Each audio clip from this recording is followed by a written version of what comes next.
Matthieu, chapitre 6. Gardez-vous bien de faire des dons devant les hommes pour qu'ils vous regardent. Sinon, vous n'aurez pas de récompense auprès de votre Père céleste. Donc, lorsque tu fais un don à quelqu'un, ne sonne pas de la trompette devant toi, comme le font les hypocrites dans les synagogues et dans les rues afin de recevoir la gloire qui vient des hommes. Je vous le dis en vérité, ils ont leur récompense. Mais toi, quand tu fais un don, que ta main gauche ne sache pas ce que fait ta droite, afin que ton don se fasse en secret. Et ton Père, qui voit dans le secret, te le rendra, lui-même ouvertement. Lorsque tu pries, ne sois pas comme les hypocrites. Ils aiment prier debout dans les synagogues et au coin des rues pour être vus des hommes. Je vous le dis en vérité, ils ont leur récompense. Mais toi, quand tu pries, entre dans ta chambre, ferme ta porte et prie ton Père qui est là dans le lieu secret. Et ton Père, qui voit dans le secret, te le rendra ouvertement. En priant, ne multipliez pas les paroles comme les membres des autres peuples. Ils s'imaginent en effet qu'à force de paroles ils seront exaucés. Ne les imitez pas, car votre Père sait de quoi vous avez besoin avant que vous le lui demandiez. Voici donc comment vous devez prier. Notre Père céleste, que la sainteté de ton nom soit respectée, que ton règne vienne, que ta volonté soit faite sur la terre comme au ciel. Donne-nous aujourd'hui notre pain quotidien. Pardonne-nous nos offenses, comme nous aussi nous pardonnons à ceux qui nous ont offensés. Ne nous expose pas à la tentation, mais délivre-nous du mal. Car c'est à toi qu'appartiennent, dans tous les siècles, le règne, la puissance et la gloire. Amen.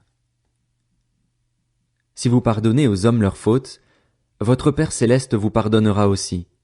Mais si vous ne pardonnez pas aux hommes, votre Père ne vous pardonnera pas non plus vos fautes. Lorsque vous jeûnez, ne prenez pas un air triste comme les hypocrites. En effet, ils présentent un visage tout défait pour montrer aux hommes qu'ils jeûnent. Je vous le dis en vérité, ils ont leur récompense. Mais toi, quand tu jeûnes, parfume ta tête et lave ton visage afin de ne pas montrer que tu jeûnes aux hommes, mais à ton Père qui est là dans le lieu secret. Et ton Père, qui voit dans le secret, te le rendra. Ne vous amassez pas des trésors sur la terre, où les mites et la rouille détruisent et où les voleurs percent les murs pour voler, mais amassez-vous des trésors dans le ciel, où les mites et la rouille ne détruisent pas et où les voleurs ne peuvent pas percer les murs ni voler. En effet, là où est ton trésor, là aussi sera ton cœur. L'œil est la lampe du corps. Si ton œil est en bon état, tout ton corps sera éclairé. Mais si ton œil est en mauvais état, tout ton corps sera dans les ténèbres. Si donc la lumière qui est en toi est ténèbre, combien ces ténèbres seront grandes? Personne ne peut servir deux maîtres, car ou il détestera le premier et aimera le second, ou il s'attachera au premier et méprisera le second. Vous ne pouvez pas servir Dieu et l'argent. C'est pourquoi je vous dis, ne vous inquiétez pas de ce que vous mangerez et boirez pour vivre, ni de ce dont vous habillerez votre corps. La vie n'est-elle pas plus que la nourriture et le corps plus que le vêtement? Regardez les oiseaux du ciel. Ils ne sèment pas et ne moissonnent pas. Ils n'amassent rien dans des greniers. Et votre Père céleste les nourrit.